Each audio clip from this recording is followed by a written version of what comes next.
جو جناب جاوید اقبال صاحب کا ہے ساؤتھ ہال سے تشریف لائیں. ٹھیک ہے. السلام علیکم جی. جاوید اقبال صاحب السلام علیکم، فرمائیے. پہلی عرض یہ ہے کہ میں کوشش کروں گا کہ آپ پنجابی بولیں. جی مجھے آپ کی پنجابی بہت اچھی لگتی ہے. اچھا مجھے اوپری پنجابی اچھی لگتی ہے مجھے. تو سوال ہے سی جی میرا کہ من اتنا علم تو نہیں ہے تو نہ اتنا شعور ہے اسلام کے بارے مسلمان ضرور ہاں تو نہ جی وڈیاں کتاباں پڑھی ہیں کہ لوگوں واگوں میں دلیلاں دواں پیا کراں. کچھ گلاں سنیاں سی تو کسی حد تک پتہ بھی سی تو کسی حد تک نہیں بھی سی مگر وہ ایک مضبوطی نہیں سی اندر. ٹھیک ہے. وہ چاہنا سا کہ حضرت اپنا مرزا صاحب نہیں حضرت ابو طالب صاحب. اچھا حضرت ابو طالب حضرت مولا مشکل علی صاحب والد انہوں کے متعلق کیا جاتا ہے کہ آپ جڑے سن کلمہ نہیں سی پڑھیا. ٹھیک.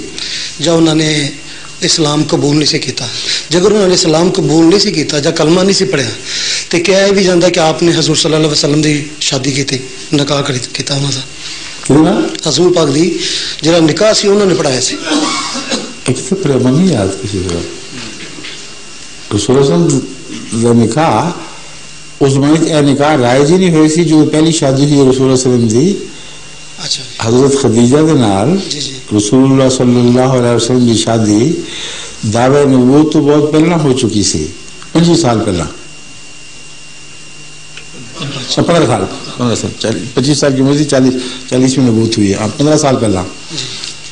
تو نکاح کہڑا سی اس وقت نظام ہی کوئی نہیں سی نکاح پڑھان دا. سمجھے یہ کہانیاں بنائی ہیں مولویوں نے. آپ دی جڑی کلمہ پڑھنا ہونا دسیا گیا کہ آپ نے دیکھیں حضرت ابو طالب کے متعلق کلمہ پڑھنے کا کوئی قطعی ثبوت کہیں موجود نہیں ہے لیکن ان کے مشرک ہونے کا بھی کوئی ثبوت نہیں ہے. اس لیے جن کے خلاف قرآن کریم نے فیصلہ دیا ہے کہ مشرک ہوں تو ان کے لیے دعا بھی نہیں کرنی اور وہ بخشے نہیں جائیں گے. اس گروہ میں ہم ہرگز حضرت ابو طالب کو شمار نہیں کر سکتے. بس آپ کا معاملہ بیچ کا ہے. اپنے بھتیجے اور چھوٹی عمر کے بھتیجے جس کو پال رہے ہیں اس کو پوری حفاظت دی ہے قربانی دی ہے لیکن عربوں کے اندر ایک خاص مزاج تھا. ہو سکتا ہے وہ مزاج حائل ہوا ہو یا قوم سے الگ نہ ہونا چاہتے ہوں. آپ نے کلمہ نہیں پڑھا لیکن یہ کہنا کہ دل میں آپ کی سچائی نہیں تھی یہ میں مان نہیں سکتا. اس کی وجہ یہ ہے کہ حضرت ابو طالب بڑے روشن ضمیر روشن دماغ انسان تھے. اپنے گھر پر پلنے والا بچہ جو بچپن سے سچا ہو اس کو جھوٹا کیسے سمجھ سکتے تھے؟ ناممکن ہے.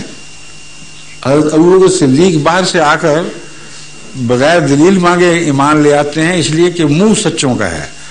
تو ابو طالب کیسے کہہ سکتے تھے کہ یہ جھوٹا ہے؟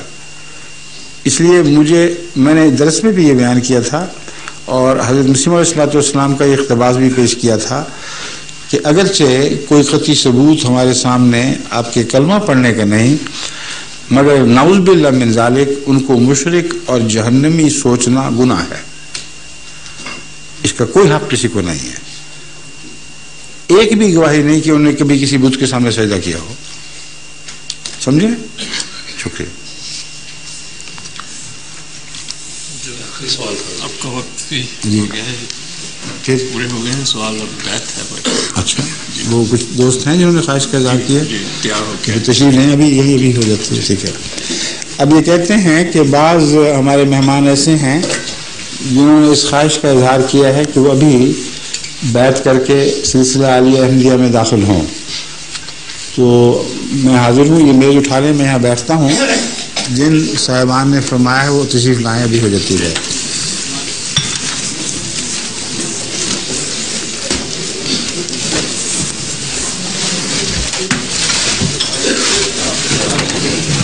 ٹھیک ہے.